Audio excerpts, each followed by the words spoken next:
So I am really excited to introduce this panel because it is a topic that's really important, obviously one that we have touched on already a number of times today. Certainly in the last session, Amy Cohen, mentioned a number of things about how family life can affect how a woman can campaign, how she can legislate. And so this has obviously been coming up again and again. We have with us Liuba Grechen Shirley. She is the co-founder of Vote Mama. She also she ran herself in Long Island against Peter King, a grassroots effort. And during that time, she was the first. Sorry, no, you're totally fine. She was the first person ever to officially get approved by the FEC to use campaign funding towards childcare, which was pretty landmark and badass. And then we also have Jennifer Carroll Foy, who is a state senator in Virginia. She also ran for governor. She ran for office while she was pregnant, and then had a, I think fair to say, traumatic birth experience, which then we've seen reflected in kind of what you've been working towards now as a legislator. So I am going to stop talking now and let them take over, but please join me in welcoming Liuba and Senator Carroll Foy. So, hi everyone, I'm Liuba Grechen Shirley. I am the founder of Vote Mama. I'm going to correct you because women never do that, so I'm going to say that. It's fine. I founded Vote Mama because of my personal experience running for Congress. If you haven't run for office before, it's not something that, unless you know someone really well that you're close to who's actually done it, you have no concept of what it's like. And I jumped into that race because I was a pissed off mom, not because I was a career politician, not because I wanted the title. I had two little babies, they were 1 and 3, and running for Congress, running for any office, but running for Congress is the longest job interview you will ever have. It is the most personally invasive job interview you will ever have. People will get to know every aspect of your life, every intimate detail of your life, and they will talk about it constantly. And you're also expected, if you have any chance of actually getting that job, of working 18 hours a day for at least a year and a half. And the kicker is there's no salary. So you have to somehow figure out how to pay your bills and take care of your children while running around the clock for at least a year and a half, sometimes 2 years. And there's this misconception that people get into office and get wealthy because they're now into office. The reality is that the wealthy are the people who actually can run and can get there, because it takes 2 years with no salary. Most working people are not able to do that. I remember after the election sitting on a panel with like 8 other people, and someone asked the question, who actually plans to run again? And we went down the panel, and there was one person who said they were going to run again, and it was a man. And the rest of us said we had maxed out our credit cards, we had taken second mortgages on our home, we had taken money out of our retirement account to survive, and none of us could afford to do that. And I remember somebody who had run for Congress in Texas, and she came up to me and she said, the next time you run, please talk about taking a salary from your campaign as much as you talked about using campaign funds for childcare. Because if I could do that and feel like I wouldn't be politically attacked, I would, and I would run again. So when you think of running for office, you don't understand really what goes into it. A lot of men will run for office, and no one will ever ask a man who will watch your kids while you campaign. Every single mother, and I mean every single mother who runs for office, that's the number one question they're asked. Who will watch your kids when you campaign? And it's a ridiculous question. The first question should be, why are you running for office and how can I help? So for the first 5 months of my campaign, I had a 1-year-old strapped to my chest and a toddler by my side. I would literally give speeches while nursing. And my mom was still teaching. Thank God she is retired now and home with my kids. But she was teaching, and she'd come home at 3:30 every day. And then she would watch them, and I could go back out on the campaign trail. But I used to be judged. Literally, people, leaders of my own party would say she uses her kids as political props. I've never seen a candidate take their kids with them more, have more visibly, have more visible children on the campaign trail. I had my kids with me for two reasons. I didn't have childcare until 3:30, and I missed them. They're my babies, and I wanted to see them as much as possible, and I was working 18 hours a day. Men, when they have kids on the campaign trail, are looked at as good parents, good fathers, community members who understand what's really happening and how the policies affect people. Women don't get that support. 6 months into the campaign, I asked the Federal Election Commission, and I said, can I use some of the funds that I'm raising for my campaign for childcare? And everyone said it was political suicide. It was necessary for me to be able to continue the campaign. Shockingly, Hillary Clinton and 25 members of Congress wrote in support, and there was a bipartisan unanimous decision. And every press outlet in the country covered it that day, and it was amazing because it literally changed the way that people run for office, that parents run for office. Fast forward 6 years later, we just hit the $1 million mark. Of $1 million in campaign funds have been spent on childcare. This is a resource that if it's available, people use it because it's necessary, and it sounds like a non-sexy inside baseball, really small structural change. It has the ability to completely transform the political landscape. After my campaign, I launched Vote Mama. I launched the PAC side first to support Democratic moms running from school board to Senate. We endorse, fund, coach, mentor. We have now supported over 500 moms running across the country. About a year into launching the PAC, I realized there really is only so much you can do when you're supporting these women when they're running if you're not actually breaking down the structural barriers that hold moms back from running, that hold moms back from serving. Looking at things like campaign funds for childcare for state and local candidates, things like paid family leave for state legislators. Does anybody know how many states actually provide paid family leave for state legislators? Anyone want to take a guess? One state, Colorado. It's the only state that has an official paid family leave policy for state legislators. So we launched the foundation and the lobby next, and we have now been working to pass campaign funds for childcare for state and local candidates. Indiana just became the 31st state. DC just approved this last week, and it changes who runs. We've put out 2 reports. We're now tracking who uses campaign funds for childcare. More than half of the funds are used by women. On the state level, more than 60% of those funds are used by women of color. At the state level, it's more than 70% of the funds that are used by women of color. It changes who gets to step up and run. It levels the playing field because it makes people who are not independently wealthy able to run. We're now using the success and the model that we've had in getting campaign funds for childcare passed to look at things like proxy voting, virtual voting, paid family leave for state legislators, eventually changing salaries. There are only 4 state legislatures that are considered to actually pay a livable wage. So you end up with all these really independently wealthy people in office who don't understand how these policies affect working class Americans. And we need to change that. So we're working to break down all of these structural barriers. We also started to do research on how many moms are actually serving both at the state level and the federal level.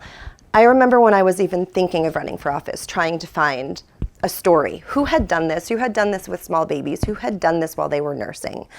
And I remember finding an article or a quote from Kirsten Gillibrand or Grace Mang, and I remember very clearly thinking if they could give birth in office, if they could give birth to someone while they were doing this, and somehow I could do this with 2 small children. I was nursing, and I had no childcare, and I thought I can do it. The reality is there was no data to actually show what life was like for somebody who was running for office and serving in office with small children. By the time we're 45 years old, 85% of American women are moms.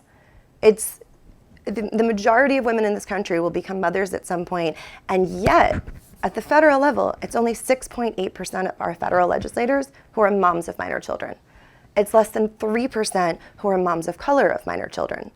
At the state level, it's even worse. It's 5.3%, and less than 1% of our state legislators are moms of minor children. This data didn't exist before Vote Mama. We wanted to do this research to really get an idea of who is serving. Because when you look at who is in office, that's when you can see what legislation actually changes. Legislators legislate based on their lived experience. You will hear from Jen in a few minutes about how about her lived experience changed the way that she legislates, and that happens for every legislator. Has anybody heard of Allie Phillips? She is running for a state seat in Tennessee. She was pregnant with her 2nd child, and she was told that the baby had no chance of surviving. And she had to crowdfund her way to New York to get the care that she needed. And by the time she got to New York, her baby had died in utero. And she had a traumatic experience. She was by herself. Her 6-year-old was with her husband. And she went to speak with her state legislator. And as she's telling her story and trying to get him to understand her perspective, he said, wait a second, you have a child already? Genuinely confused. And he said, well, I'm just a man, but I thought you could only have a miscarriage with your first pregnancy. This is a man who is creating legislation, who has no concept how our bodies work, and who doesn't even understand what a miscarriage is. And that's what's happening across the board. Anytime I would talk about childcare or paid family leave when I was running, I kid you not, someone would always say, you should ignore the women's issues. You should stick to the bread and butter issues. We lose $122 billion a year because of the lack of childcare in this country. It's the most basic bread and butter issue that this country faces, and any mom who has tried to get off a wait list and tried to figure out how they're going to pay for childcare in this country knows that. That's what needs to change. Someone asked me when I first launched Vote Mama, and they said, how many moms do you need to get elected to feel successful? And I said, it's not the number of moms we elect, it's literally changing the narrative. So that first question is not who will watch your kids, but why are you running and how can I help? The individual perspective of somebody who is running for office is often overlooked. And one of the questions I think we were talking about when I was walking in here is, what does the press sometimes get wrong? And I will tell you a story that still 6 years later bothers me. But there was an article in a local paper when I was running, and there was a photo of my husband holding our 2 kids. And the caption was, her husband can always be seen on the outskirts of her events holding the couple's young children. This drove me insane because here I was standing on a stage talking about policy and how we would vote and how this legislation is affecting people in our district. And they took a photo of my husband just being a dad and, we're congratulating him for being a dad.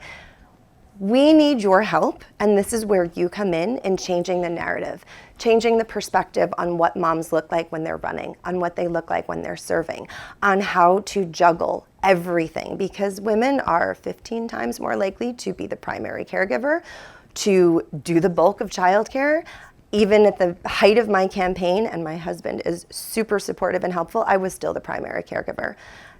To do that and to have that juggle and that struggle is what is needed, because those are the people who are closest to the issues that everyone in Congress right now, and frankly in every office, is voting on. And if you actually look at the numbers in this latest Politics of Parenthood series of this report that we put out, we looked at the difference between moms and dads, especially of young children. And this is the stat I think that affects me the most, is that in the history of Congress, with over 12,000 people who've been elected, only 12 women have ever given birth while serving in Congress.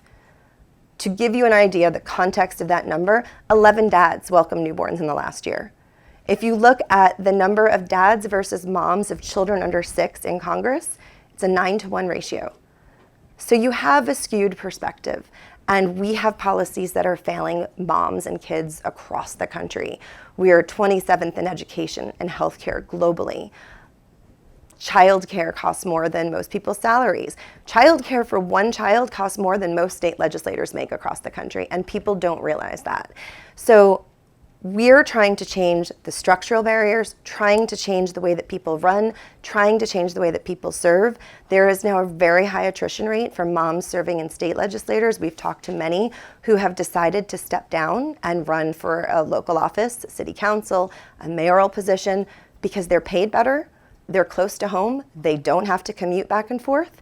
That needs to change. We need to make these jobs that most people will want to do. We have to modernize state legislatures so that we actually can elect more state legislators who look like the rest of us. So that is Vote Mama in a nutshell.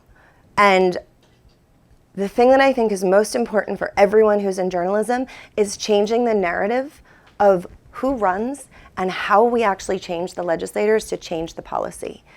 We have to start talking about the things that are not the sexy issues, but the things that can actually change the political landscape, and then how policy has changed. So I am so excited to be here and answer more questions. I will turn it over to Senator Carroll Foy, who honestly was the very first, you were in our first endorsed cycle. When we first launched Vote Mama, you were one of the first people that we endorsed, and I remember talking to you about your story, just fresh off of my campaign, and feeling not so alone because you had gone through this, and everybody has these very personal experiences when they're running that are really difficult that you try to hide because you don't want to get attacked for. So I'm gonna turn it over to you and just thank you for everything that you do. Oh, thank you. Thank you. Isn't she amazing, guys? Can we give it up to her? Like, she is so incredible. And I can tell you that without Liuba and Vote Mama and amazing organizations trying to pave the way and to make the trail a little easier for moms, it is absolutely invaluable. So I am State Senator Jennifer Carroll Foy, and I can tell you that in 2017, shortly after Trump got elected, I decided to run for office. I mean, it was part of that, but it was also the fact that I was a public defender. And, you know, being in that space and just constantly having to go to court, I mean, it is Virginia, right? So we had a lot of draconian laws on the books. And going to court every day, trying to fight the fact that we criminalize poverty and mental health and everything else in Virginia. And I kept saying to myself, I could continue to fight bad laws, or I become a legislator and actually pass good ones, right? And so shortly after I decided I was going to run for office in 2017, my husband and I found out that on Valentine's Day, I'll never forget, that we were pregnant with not one, but 2 babies. And so I know I told my really good friend that I was pregnant, and I thought she would be ecstatic for me. And the first thing that she said to me was, "Oh, that's great. So when are you going to drop out of the race?" And so I said, "Well, why do I have to drop out of the race?" And she says, "Well, how are you going to be, you know, pregnant on the campaign trail, working full-time as a public defender, a wife? You know, I was doing all of these other community service things as well." And she says, "How are you going to do all that? Like, it can't be done. So a decision has to be made. And so you're just going to have to drop out, right?" And so I knew in that moment that I would never tell another soul that I was pregnant. Because if this could come from a woman who knew me well and who loved me, then I can imagine what your average person would say and would think. And I knew the conversations. I've heard other people on the stump and on the trail, and they always say, "Oh, look at, you know, that dad babysitting his kids," right? Or, you know, look at the doubting dad. It's like he's doing the basics. Like, he's doing the bare minimum and the accolades and all the things. And so I just knew that there was this discrepancy.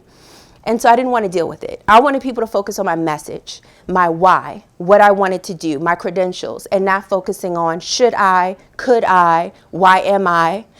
And so I didn't tell anyone, not even my campaign manager knew I was pregnant.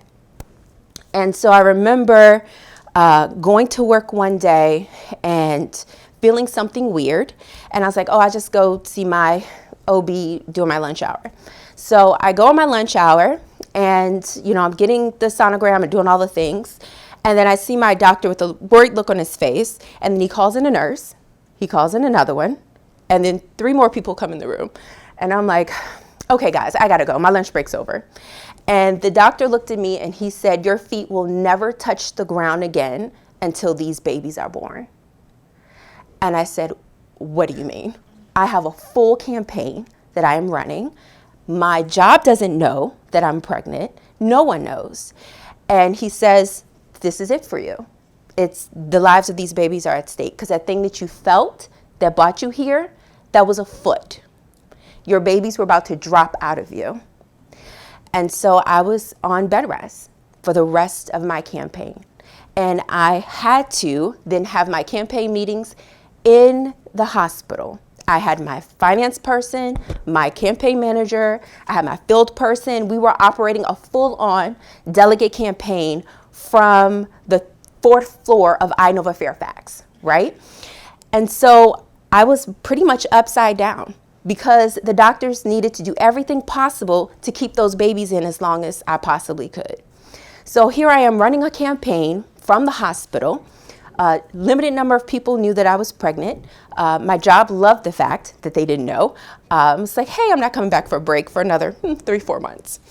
And so I can tell you that I won that race by 12 votes because of the work that my husband put in to make sure that we brought home the win, right? And so I would never recommend that for anyone, right? But it was something that was important to me, because one of the things I always thought of, and I never want any other person out there to do, is have to choose between my family and my profession. What I want. Can I have it all? Why do I have to choose? If I feel like I can manage and balance, and I hate that word, and I'm going to talk about that in a second, then why not? Why not? And so after I gave birth and we won our primary, then I lived at the NICU because my babies were born at 22 weeks. The point of viability is 24. To give you full concept of what that means, my neonatologist had no bedside manners. And so he came to me, he said, listen, math is real simple. Point of viability is 24 weeks, these babies are 22, they're not gonna make it. So the best thing I can do for you and your husband is to wrap them both in a blanket, allow you guys to hold them as you watch them while they pass away. So, again, Black maternal mortality health, infant mortality, that's a whole nother thread we'll talk about in a second. So we'll put a pin in that. And I remember looking up at my husband from the hospital bed, just waiting, right? Just waiting for him to just, lash out at this guy, tell it to him. And I can see the water like welling in his eyes. And I'm looking and I'm like, oh my gosh, he is no help to me right now. I got to do this myself. So with everything in me, mind you, I'm going through contractions at this point because they can't stop it. I'm in so much pain. I'm so angry. And I look at the neonatologist and I said, listen, let me tell you, law degrees are real simple. I'm an attorney and I want heroic efforts to make sure that my babies make it out of here. Because if not, I will sue every last person in this room. I looked at the nurse and I said, now roll me out. Let's go. Because at the end of the day, you have to be the advocate for yourself, for your family. And I am excited to tell you guys that my babies are absolutely perfect. They are horrible toe walkers. That's the extent, right? But this was a neonatologist who tried to pretty much kill my children, who didn't understand that, medicine goes so far. Right? They are walking miracles. And when we go back to Inova Fairfax, they call them the miracle twins, right? And so all of these things, like Liuba was saying, it adds to my lived experience. So I don't have to explain to you what I fight for, why I fight. So once I became a legislator, what's the first things I passed? Ending pregnancy discrimination. Right? You have to make accommodations for people who are pregnant or who are nursing. You cannot force us to go breastfeed in a closet or a bathroom. If there's room, you have to provide it for us. If we need a break, you have to give it to us. If we need to go to the bathroom, you can't stop us, right? Making that the law. Carrying and passing the Equal Rights Amendment, making Virginia the 38th and final state needed to enshrine women's equality into the United States Constitution. Needed. Those practical things, making childcare more affordable, making sure that we expand universal pre-K, all of these things, fighting in the General Assembly, because when me and Kathy Tran wanted to breastfeed, they pointed us to a closet, and we said, absolutely not. We will take your office, right? And so we took the clerk's office, but there were really no accommodations made because they couldn't fathom that you would have, childbearing women in the General Assembly. Right? Because we ushered in that year, more women ever in Virginia. And so the policies that we pushed and we fought for and the things that we talked about, paid family medical leave, paid sick days, making childcare more affordable housing. And every time they would say, again, focus on the women issues, they're all women issues. Economic issues are women issues. Environmental issues are women issues. Small businesses are women issues. Everything is. So we help change the narrative, but it's because those lived experiences that I went through, making breast milk covered by Medicaid. Because my babies were born so young, I couldn't lactate immediately. And because they were micro preemies, they had to have human donor breast milk. Did you know that human donor breast milk is not tested? Blood is tested. Why? Arthur Ashe. Right? A lot of these instances of AIDS and other very dangerous things getting carried over into blood. But what about the babies? So you mean to tell me that a woman could have just smoked weed, she could have just took a hit of crack, and now her breast milk is being transferred to my child? That is the reality. And we don't have those regulations. And I can tell you the average man didn't know that because I didn't know that until I went through that. And now I'm fixing that, right? So that's how that goes. So Liuba's saying that you get moms in office and policies change, you know, and when you uplift women, you are uplifting families and communities and the Commonwealth, because we take everyone with us, right? And so that's why it's exceptionally important what we do and what you do, because you set the tone and you set the narrative. And so I've had reporters ask me, so what do your husband think about you running for office with kids? I won't even answer that question. I won't entertain it. And one time I did, I said, I'll answer it if you can name to me one man that you've asked that question to. No? Okay, moving on. What's your next question? Right? Like the whole idea of being enthralled about Michelle Obama's arms or the length of such and such, you know, skirt. And I mean, all of these conversations, I mean, it has a ripple effect, because then the people who are on the ground legislating, we get asked the same question. What do you think about Michelle Obama's arms? Do you think such and such dress is a little too short? How's such and such hair? I mean, it is absolutely insane and outrageous and offensive. So what you all report on trickles down to us, right? And the conversations that we have on the doors and the things that people are interested in, right? And the things that other local reporters ask about as well. And the whole conversation about balance. So if nothing else, I want to communicate that balance is a bad word, because balance creates the illusion that you can actually have it all, right? And it's not really true, because something is getting sacrificed. If I'm with my kids, I'm not knocking doors. If I'm knocking doors, I'm not prepping my cases for trial. If I'm with my clients, then I'm not with my kids. So everything is about a sacrifice. So the best question is, how are you sacrificing? How's that going? Right? But the balance situation, it makes you feel I'm doing something wrong because I don't have balance, but you never will have balance because it's an illusion. It's impossible. You can't create that, right? And that's something that I think that I've come to understand, and I see a lot of elected legislator mommy guilt, because we think that we can balance, we should balance, and it's not a possibility that can ever happen.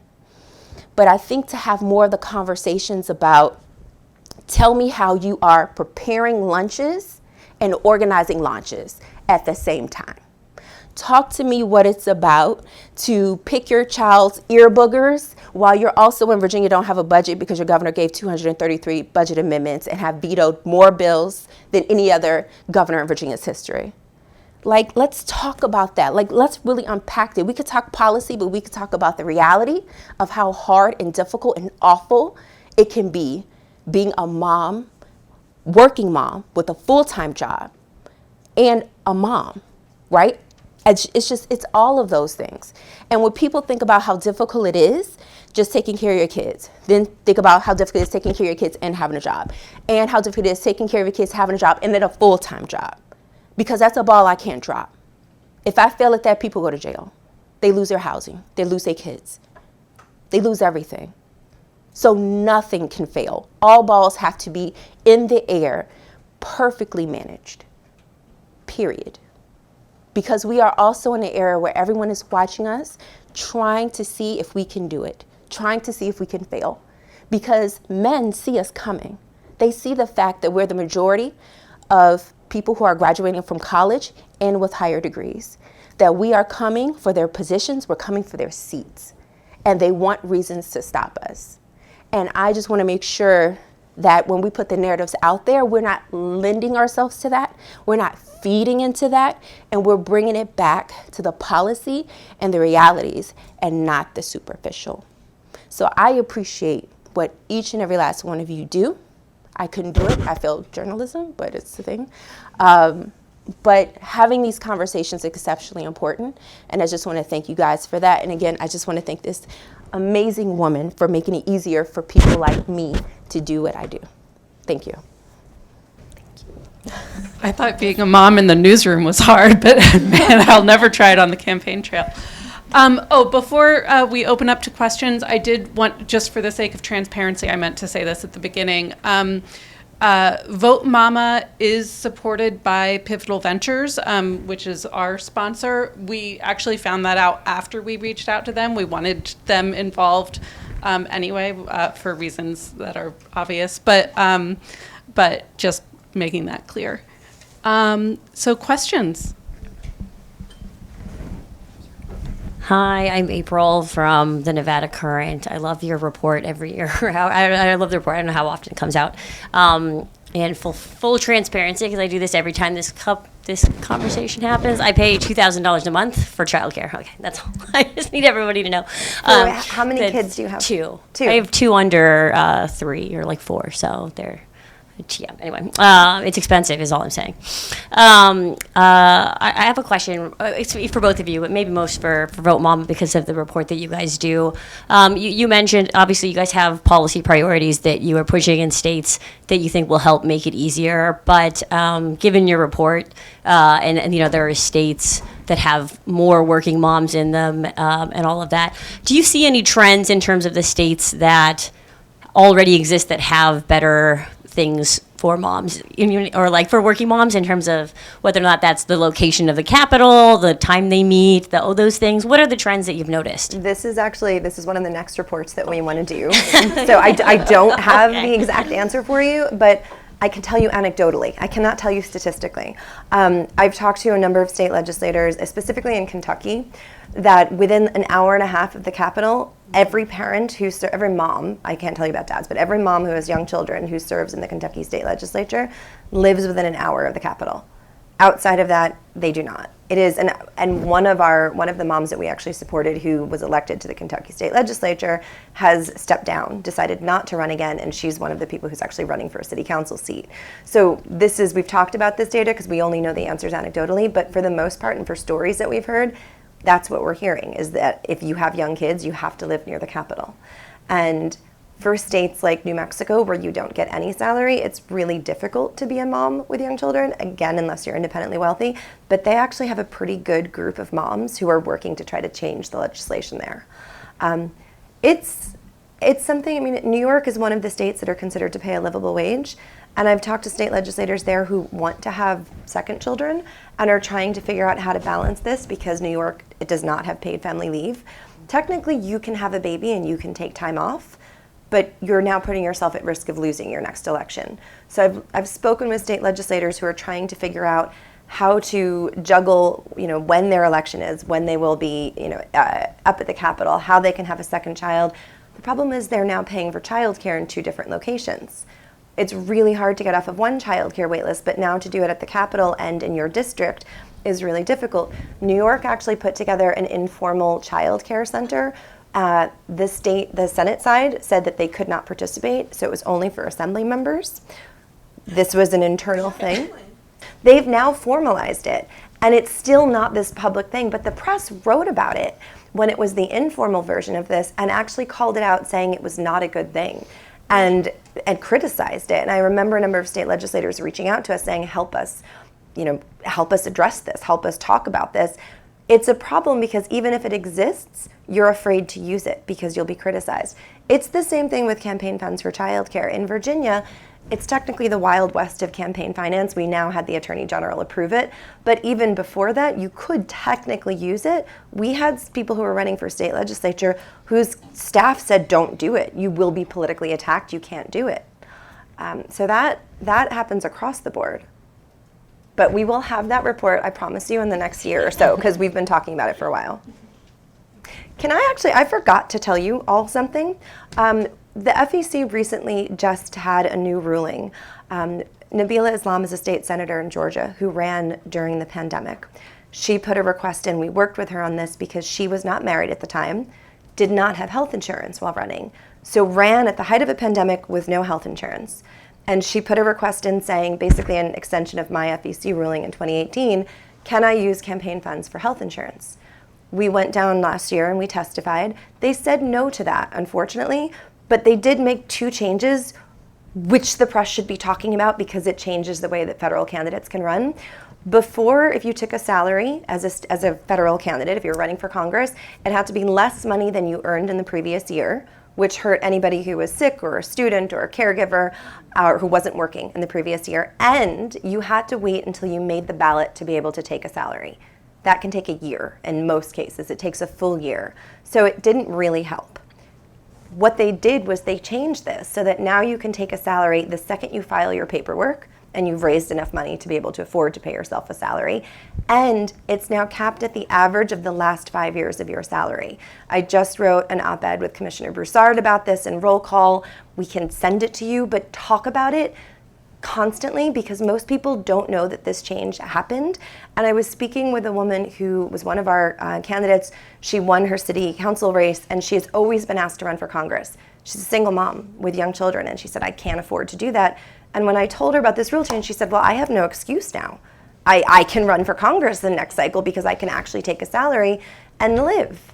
So please talk about that a lot. Sorry, I was saying before, I think our assembly member, Rodney Spachat Hermelin, she was one of the people who was really big into having like the daycare center up in Albany because she had a baby and like her son was really cute and she went through like a really traumatic experience getting there. So she wanted to make sure that he was with her like all the time. And I think that was like the catalyst for that. But I didn't know that that caused such a big deal because everybody downstate thought it was cute. It was, the Senate Majority Leader told senators not to use it. She That's knew crazy. that people would be attacked, and she said, don't use it. And it's one of these things where even if you approve something and you pass it and it becomes legal, there's the entire narrative change that comes around with it to make people feel comfortable to take advantage of that resource. But you're still working full-time as the public defender. As Jen is sitting here talking, I want to just make sure everybody understands this. She is full-time working as a lawyer, full-time working as a mom of twins, and full-time working as a state legislator. And what a lot of people don't know, most people don't know who their state legislators are or what they do.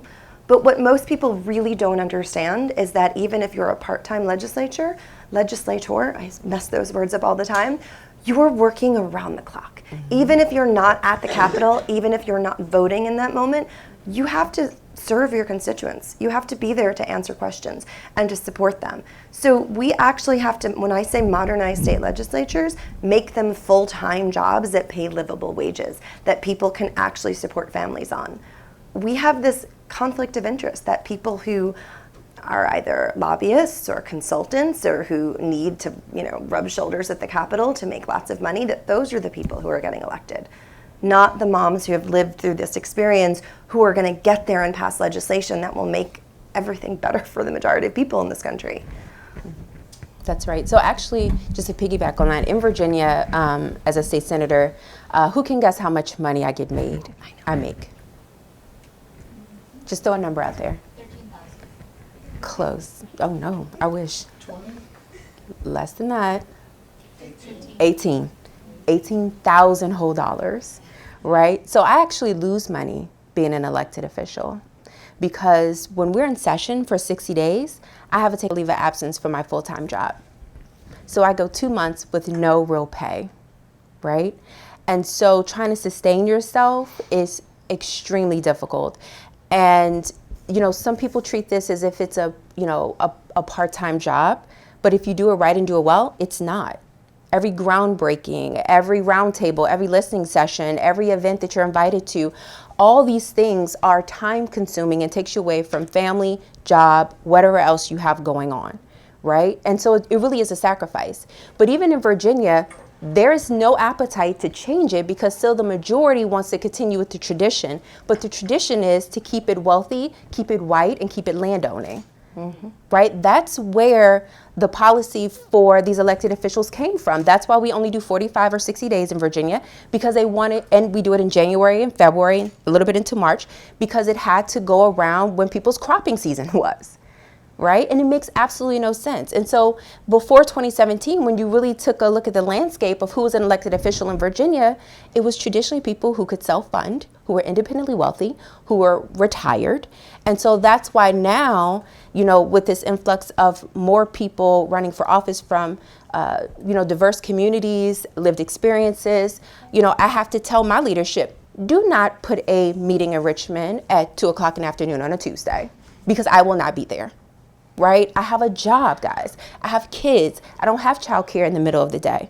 So they're having to restructure and rethink and rework how they've typically been doing things, because the average age for a state senator in Virginia before this last cycle was like 65. Right? Now you have a number of us, you know, you have Stella Pekarsky. She has 6 children. All of them are pretty much school age, right? You have a LaSharice Aird, her kids are in elementary school. So many of us are coming in and having to change the tone and tenor of how they operate and do business in Virginia and in the General Assembly. Even with this new building they just built.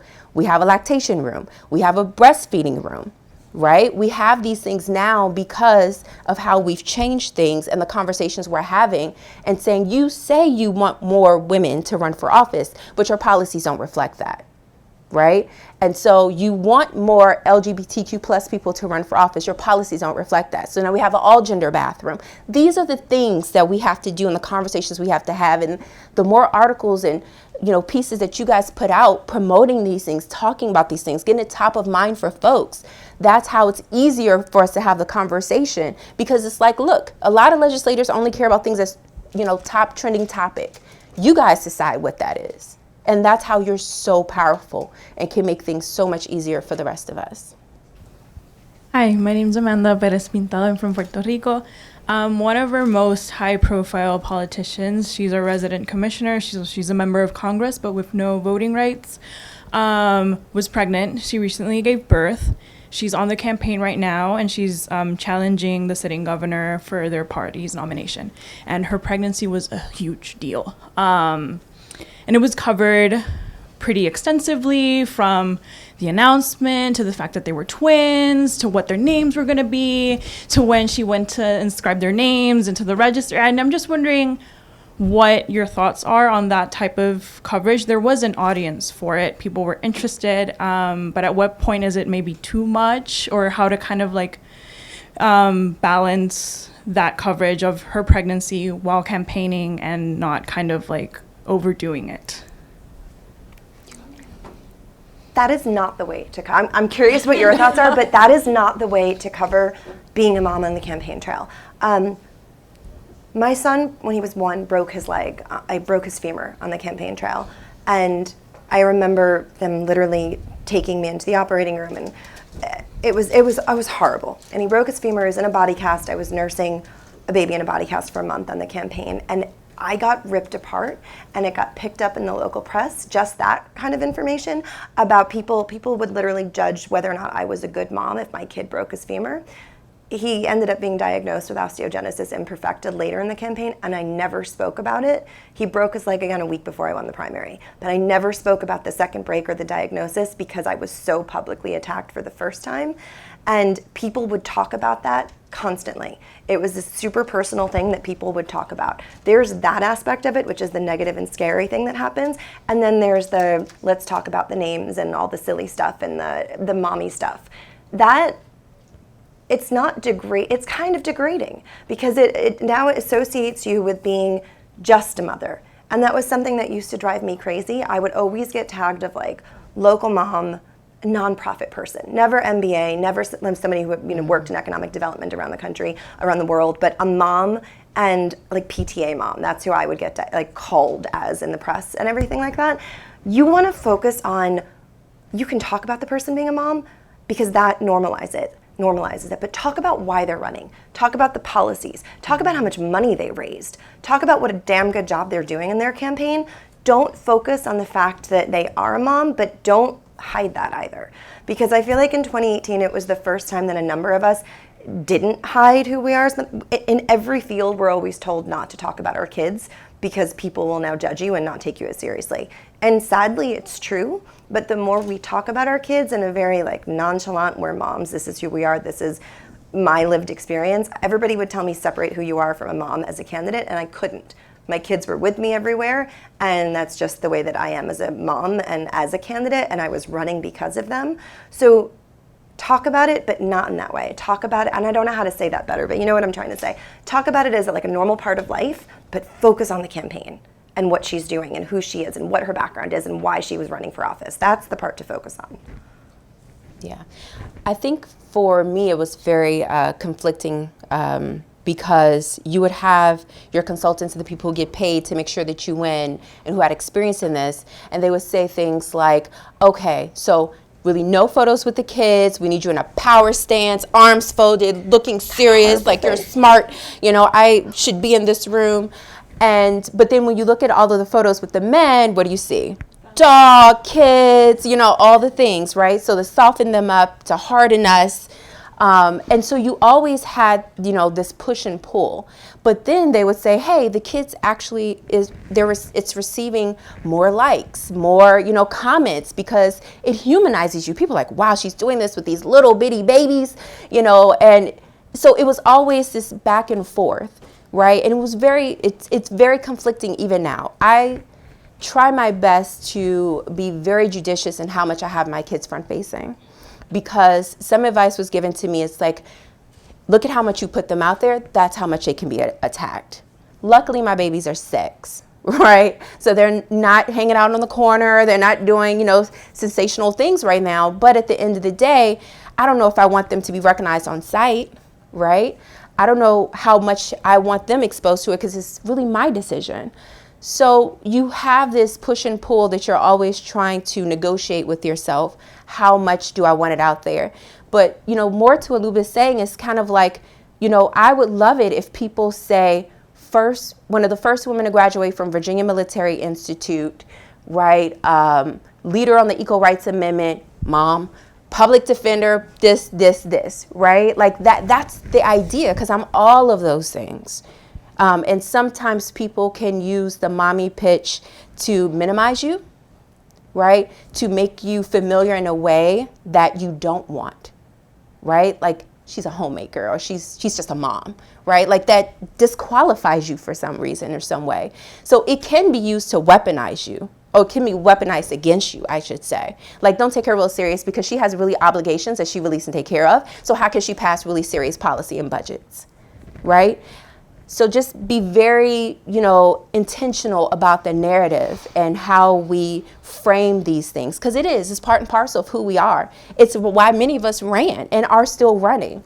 But at the end of the day, you want to make sure that it's not used against us, because other women are watching, right? And that's what they make their decision off of. Do I want my kids attacked like that? Do I want to be talked about like that? But also framing these things in a way that I want so many people to rise up, because I can't tell you how many men I've met, and they'll say, hey, Jen, I'm thinking about running for office. And I'll say, oh, well, why are you running? Oh, I was born for this. I've never in my life had a woman say that to me, that I was born for this, right? But that's just the difference, right? And so it's just, and they're allowed to think that. And it's just, so, no, we just have to be very, very cognizant of these things, and we want these moms to feel more empowered. So to say she's all of these things and a mom, I think that's fine. But to just, you know, stamp us as that, as if we're nothing else, or don't have these other qualifications, or we haven't done anything else. Talk about a mom, but talk about how I raised $3.5 million. Exactly. Right? Talk about how I've passed these landmark pieces of legislation. Right? Don't forget that part. Can I just tell you, every single mom, and we've interviewed, I couldn't even tell you at this point, thousands, but every mom we've interviewed, when we're doing our endorsement cycle, there's always one reason that they decided to run, and it has nothing to do with I was born for it, or I want the title, or any of that. And men say that all the time. But a mom, it's always, there was this particular issue. There are a lot of women who will run who have a child with a disability who were not able to get the resources. We have a lot of moms like that really fought the system and said, you know what, I have to do this because no one else is going to fight for my kid the way I am. We also have had moms, I think one of my favorite stories was there was a woman who the sidewalks were so broken that she invited her local town council to walk to school with her kids in the morning so they could see how dangerous the sidewalks were. And when they did nothing about it, she went, she ran, she got elected, and she now serves on the town council. There's always one particular issue, and it always has to do with their kids that made them decide to step up and run because either their legislator fully ignored them, made fun of them, or just didn't care enough to do the job. So they decided to run. That's always the reason. If you can talk about them and their motherhood and their journey into politics in that way, and that it's something that inspired them, that also helps other moms see that and go, you know what, if she can do it, I'm gonna do it. That's a good way to talk about motherhood. And like, we had somebody who was running and now is the mayor of Stamford, Connecticut, and she found out she was pregnant with her third child. And I remember her calling me and being like, talk me down from jumping out of this race. Like, I wanna stay in, tell me I can do it. And she did it, and she has 3 babies, and she's a damn good mayor, and she won. And you can talk about her being a mom and giving birth in office and all of that, but talk about every wonderful thing that she's done since she got elected. My name's Shaylee, I'm with Montana Public Radio, and when you were talking about feeling like when you take photos as a candidate that, you have to stand there in like a power pose and like hardening moms, something I'm really interested in is like how traditional ideas of like masculinity and leadership, like how that plays a role in how women run for office and get elected and how they do that job. I'm curious if you guys feel those forces and if there are, ways so that that's kind of perpetuated in politics and in these systems, if that makes sense. Do you want to go ahead? Sure. I know it was more prevalent in my race for governor, right? Because I'm now running to become an executive, the executive, right? One way that it was brought to me, it was like, to run for this office, you have to be kind of arrogant. And I was like, what do you mean? I'm the opposite of arrogant. I don't know what you're talking about. And they're like, no, Jen, to run for governor, you have to believe that you're better than, 8.2 million people in Virginia. Like, you can do the job that these 8 million people cannot do. And so once it was framed to me that way, it made me realize I have to lean in. Because if this is what I'm really doing, then I have to sell myself, right? And one of the things, especially for me, being raised Southern Virginia by my grandparents, right? I was always told, like when we would go at someone's house and you would ask me, would you like something to drink? What would have to be my response? Yes, ma'am. No, no, I could be dying of thirst. I cannot take it from you, right? These are the things that you're taught, right? And just being Southern, because it shows that you're lacking. You didn't have that, right? And now I'm offering it to you, and now, did you see her? She was so thirsty. Her grandmother is not doing her job. I mean, it's those type of things. So to ask someone to give me $2,000, right? To have to stand in front of a room and talk about all the things that I did, not we did, right? I did it. That was me. It was my name as patron on that bill. I lobbied. I got it passed, right? It is so difficult, but it's really something that comes so easy for men because they're trained and they're taught. Even not that long ago, I have a niece. Her name is Kamaya, and Kamaya is, now 14, but at the time she was like 12. And, she's very decisive. She's your leader. And I remember one day her coming to me almost in tears, and she's like, Auntie, I'm really upset. And I was like, what happened? And she says, well, we were trying to play a game. Kids couldn't get it together. I told this person to go first, and you're going to do this, this, this. And the teacher told me to have a seat because I was being bossy, right? It's like that's where the tone is set.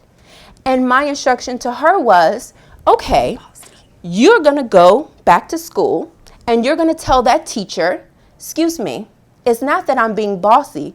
It's because I'm a boss. That's why I took the lead to do these things, because these other kids didn't know what was going on. So it's knowing that all of these things play a factor. All these eyes are watching. All these ears are listening. And everything you do absolutely matters. How you have the conversation, how you talk about things, how you respond. Even me not responding when people ask me, asinine questions like, what is your husband thinking about you running? And who's with the kids? And blah, blah, blah, blah, blah. All of these things help paint the picture and blur the lines a little bit that this is masculine, this is feminine. No, this is being an elected official. That's what this is. And just the prototype of being an elected official has always been wealthy white male. And so now we're changing the conversation dynamics, right? Even as an African American woman, I have to constantly smile. Because if I don't, I'm perceived as aggressive or angry. I mean, it's all of these things that play into it that, we're constantly having to fight these biases before we even walk into the room. So for me, that's why organizations like Vote Mama is so exceptionally important, because one of the reasons it's so hard for women and especially moms to fundraise is because people look at us getting elected as the exception and not the norm.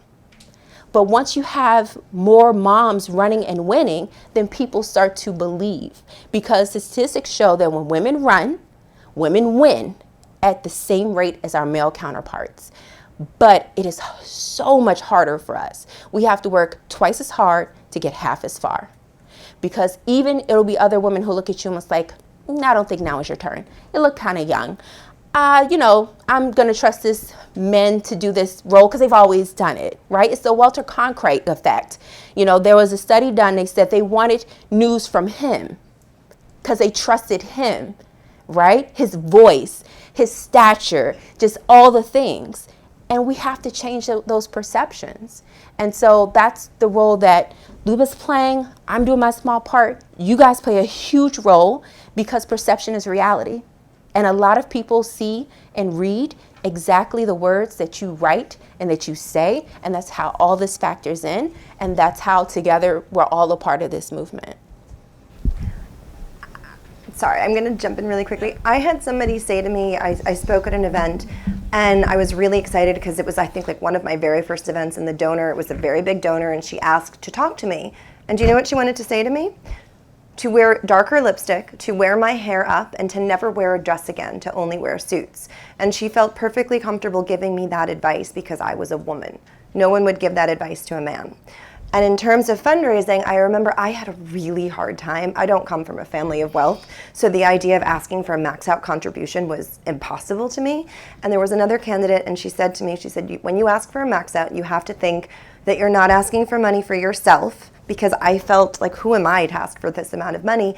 You're asking for an investment in your community. You're asking for money to have the people in your community actually have a voice that will represent them. That perspective shifted things for me. And that is still advice that I give to candidates today. But men don't even need that perspective. They will just ask you for the money. They'll call everyone they went to law school with and they'll ask for a max out contribution. And that is the perception exactly that women need to change. Honestly, when you said co-founder, there was part of me in my back of my head going, I feel guilty, I don't want to correct that, but at the same time, I'm like, no, if I were a dude, I would correct that. So I literally made the effort, and I even apologized for myself because I felt guilty correcting that, but that's what has to change. And I will tell you my very, very favorite story from my entire campaign. It was New Year's Eve. The governor was signing a bill we passed paid family leave in New York. My daughter was 3, and she looked at me and she said, why aren't you up there speaking? Because she was now so used to seeing me at the podium. And I said, it's not my event, I don't have to go and speak. And she went up there in her Peppa Pig dress and asked me to pick her up, and it's my literal favorite photo of the entire campaign, and she gave her little Mila Peppa Pig speech. And 4th grade, she's in 4th grade now, she ran for student council this year. Without even thinking about it, she made all the posters, she came up with slogans, they were damn good slogans. She didn't win. But she got up. I was terrified to speak at her age in front of people. She just stood up in front of the whole school and gave a speech. And it's because she grew up watching me run, and then she's now spent the last 5 years of Vote Mama watching all of these moms run, and it's just the norm to her. So the more that happens, the more that will change. Hi, thank you for doing this. Kadia Goba with Semaphore. In 2019, we were all waiting to see if you were going to run, and then you announced and you cited like having children and being pregnant at the time. I'm curious if Vote Mama was already in process, and would you ever run again for that seat, New York 2 or 3 or wherever it is right now because of redistricting? Yeah, honestly, that was the hardest decision I ever made in my entire life. I wanted to run again so badly. I launched Vote Mama as the interim thing because I had every intention of running again. And then I had a little bit of money left over in my campaign account. I'm like, I'm going to give it to moms who are running, and I'm going to start this PAC. And it was just the PAC at that point. And I started the organization, and it picked up. Honestly, it was shocking. Hillary Clinton came to our first event, answered a FaceTime call from her grandkids at this while she was speaking. That video ended up on Colbert. We got hundreds and hundreds of applications from across the country. I was not expecting any of that. So Vote Mama was really picking up, and there was this need.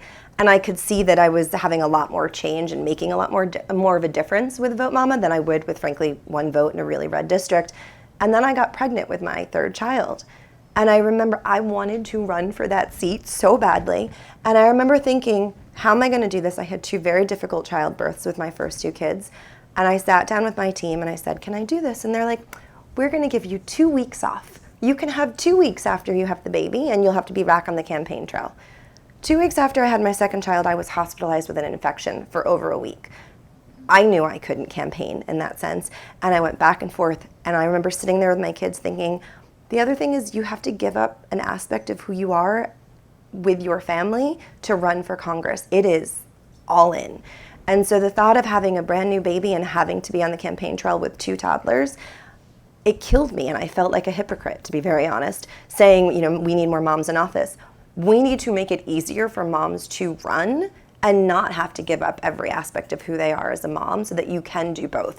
Balance doesn't exist, but it needs to be feasible to be able to have a baby and serve and run for Congress, because it's really hard to do that now. So I would love to run again for that seat, and I planned on doing it when Andrew was a little bit older, but now we just doubled in size. We had 7 staff members. We just hired our first, I just said elected. We just hired our 14th staff person. We've changed legislation in 31 states and DC, and we are now launching a completely new state legislature modernization program. I want to fix the system first, and then I will run again, because there aren't enough organizations that are trying to fix the structural problems and trying to talk about it in a way that makes people understand how broken the system is and why our policies are as terrible as they are. So that's what I'm going to do first, but I promise you I will run again All right, at some point.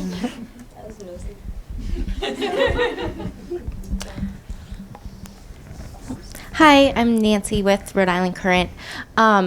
I have kind of a specific question. So there's this kind of saying or trope in journalism, always get the dog's name. And the idea being that like the little details, not in like a story about votes, but in a profile piece or a feature piece, those details matter. So something I always ask of both men and women, lawmakers, state officials, non-elected people, if they mention they have kids, what are your kids' names? And I guess I wonder, because I had someone react pretty strongly negatively just by me asking that question somewhat recently, and it was a woman. She said, would you ask that if I was a man? I said, yes, I do. But, that's not what we're talking about here in this specific interview. So I guess I wonder what your thoughts are about having questions like that asked. I don't have a problem with having questions like that asked. I guess I could understand why you would. I was really very open with who I am and my kids during the campaign, and I don't know. I would have no problem answering that, but I wouldn't either. I think it's very humanizing. I think it's public record. I think it's nothing, it's not that big of a deal. It's not one of those questions like, does your husband approve of you running? Like, that's different, right? And who's taking care of the kids? That's different, right? It's very sexist. It's very stereotypical question. And that's not asking about the kids, names, not at all. So I don't think that would be a problem. I think they might have been reading a little bit too much into that. yeah.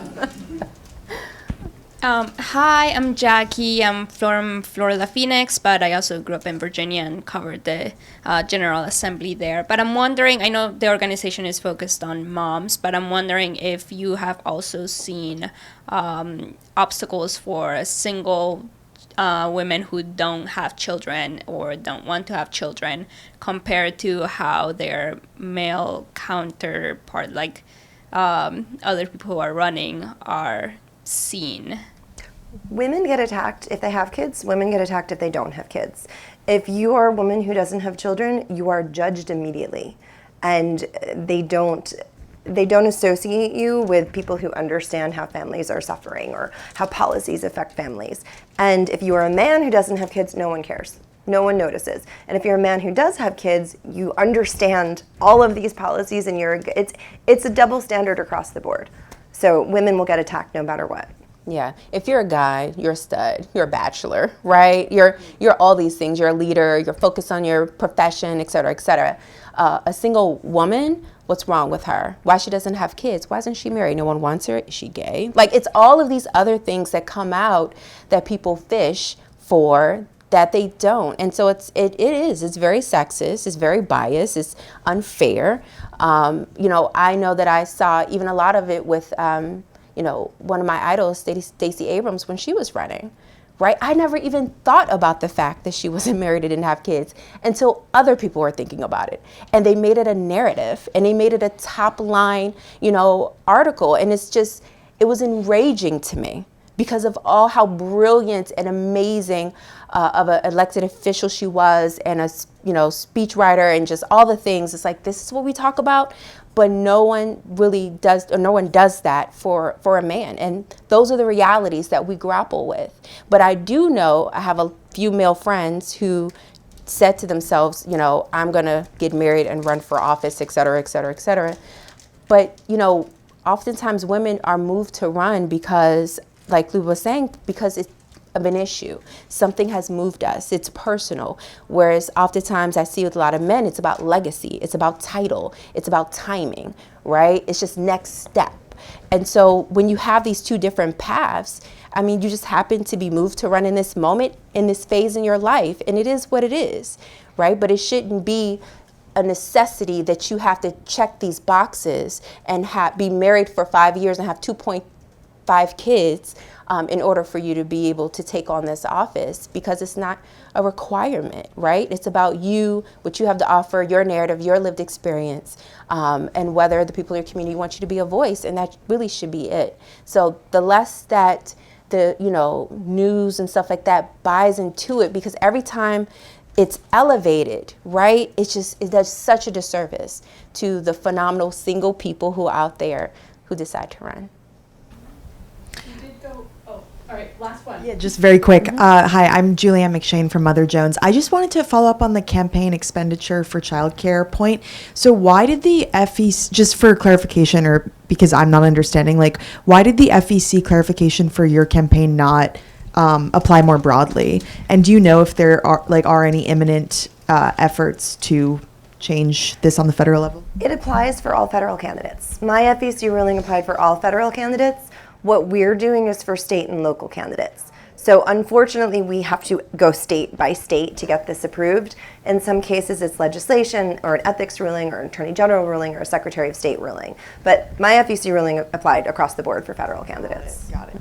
Good question. Yeah, and just to be clear, I used my campaign funds when I ran for governor because it was the only possible way that I can do it. We were going through a pandemic, and I couldn't afford to do it otherwise, because in order to do call time successfully, in order to, you know, be on all of the virtual events and do everything, all the things, I think my kids were like 4 at the time, it would have been impossible, right? And so we thought we were gonna get hit. We didn't, and it actually, you know, lent itself as a necessity for us to be able to run and to do as well as we did. And shockingly, it's a bipartisan initiative. We have Democrats using this, we have Republicans, we have moms, we have dads. And I think one of my favorite stats, and I know we're out of time, so I will leave you with this stat, less than 3% of Republicans are women of color. And of the funds that have been used by Republicans, 77% have been used by women of color. So it's this small change that can completely change both parties. It can diversify both parties, and God knows the Republican Party needs that. But it makes a huge difference in who gets to run, and we have support from Republicans. It's this weird, they look at it almost like a libertarian issue, like you're raising money for your campaign. You can use it to buy pizza or to buy yard signs, or you can hire a babysitter so you can do the call time, because no one can do call time with a 4-year-old, let alone 2 4-year-olds talking to you. Every time I talk to Elise, my 4-year-old makes faces at her on FaceTime and on Google Hangout.